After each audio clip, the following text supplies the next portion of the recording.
Good evening, Hey, Coach. what's up? Kamusta? Good evening, sir. Baka physic check. Yo, Sana ako. sige, sige. Okay. So, Mukhang mamaw din to. Mukhang naggaw din to.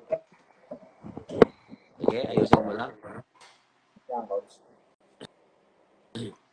Baba mo pa ng konti yung camera mo. Masyadong mataas. Nagngaw-ngaw. Coach. Sige, sige. Hanap mo muna ng pwesto para maganda yung angle. Sige, sige. Relax. Ganda ng size, oh. Patingin nga ng traps mo, sir. Yuko ka nga. Side ka nga, sir. Side. Ganda ng bicep, tricep niya. Okay, talikod, talikod. Grabe.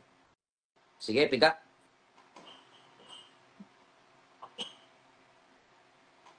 Lalim ng lower back. Lat spread pa nga, sir. Lat spread. Ganda ng rear delts, no? Ganda ng lower back niya. Okay. Lapad. Ganda. Ganda rin ng lower back. Very good. Isang harap pa nga, sir. Coach. Harap. Tayo ka pa nga, isang harap pa. Harap.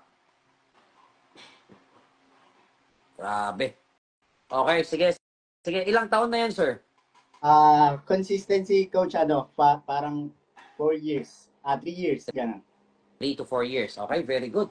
Given sa ganong klaseng amount of time Yes, na pag-workout mo, nakita natin, matured na yung muscle niya. Kita nyo guys, yung pagiging consistent, sobrang napaka-importante niya. Not only on our workout, pati sa nutrition. So Yes. again, yung katawan mo sir, sobrang matured na yung muscle, may size ka, you have the size, symmetry, mababang body fats mo.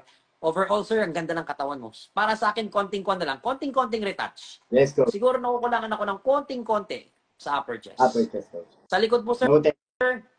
sa lapad, no question. Sa lower back, no question. Rear delts, no question. Konting kapal.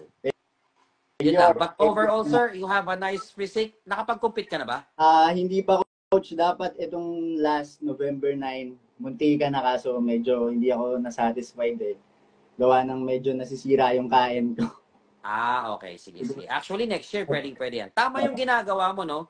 Yan yan, guys, kung lang to, a piece of advice sa mga nagbabalak mag-compete. Kapag nakita nyo yung kondisyon nyo at hindi sapat, huwag nyong ituloy. Para sa akin lang, huwag nyong ituloy. Kasi minsan ang iniisip natin, hindi, itutuloy ko to for the sake na magkaroon ako ng experience. No, hindi yun ang mindset. Itutuloy ko to kasi gusto kong manalo. Kung hindi kondisyon, kung hindi 100% yung kondisyon nyo, marami pa namang competition. Mas magandang lumaro tayo na 100% yung kondisyon natin. Okay?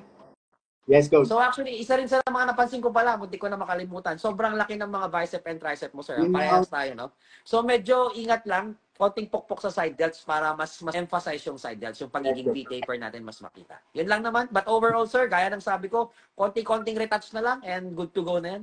Yun nga, Coach, kaya inano ko na rin yung training ng arms talagang Iniwasan mo. Iniwasan ko na rin. Kasi kahit ako rin mismo, ako rin nakakapansin eh. Buti nga nagganon ka, napansin ko. Actually, yan yung unang nakita ko. Pareho tayo, bro. Lakihin yung arms ko, kaya hindi na ako masyado nag-arm. But overall, gaya ng sabi ko, you have a nice physique, bro. Dire-diretso mo lang. Perfect yan next year. So, dire-diretso ka lang sa pagpapalaki. Basta ayusin lang natin yung pagkain. For sure, in 4 years, 5 years ka nag-workout, alam mo na, kilala mo na yung katawan mo kung paano mag-react sa mga nutrients na pinapasok natin. So, no need for that. Basta advice ko lang lagi sa'yo, iwas ka lang talaga sa mga unhealthy food. Yes, Kailangan maging consistent lang tayo. Hindi lang sa workout, pati sa nutrition natin. Lalo't may balak kang maglaro. Okay? Yes, Coach. So, may tanong Thank you so much. ka pa, brother. Request lang ako, Coach, pa-shout out sa Anytime Fitness Santa Rosa. Uy, shout out sa mga taga Anytime Fitness Santa Rosa. Magandang gabi sa inyong lahat dyan. Thank you, Coach. Thank you. Okay. So maraming salamat and hope to see you next year sa stage. Balitaan mo kami, brother. Thank you so much. Goodbye. And good night, bro. God bless. Thank you, God bless. Thank you.